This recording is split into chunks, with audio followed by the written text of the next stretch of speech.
Mop ni dia boleh keluar asap guys. So lepas ni dah tak payah nak mop guna air panas lagi dah.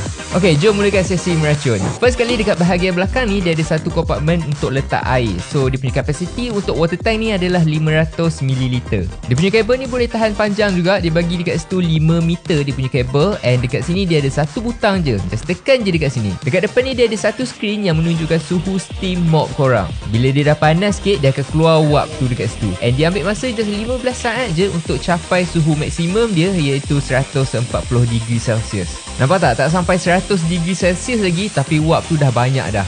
Jom kita mula mop sekarang.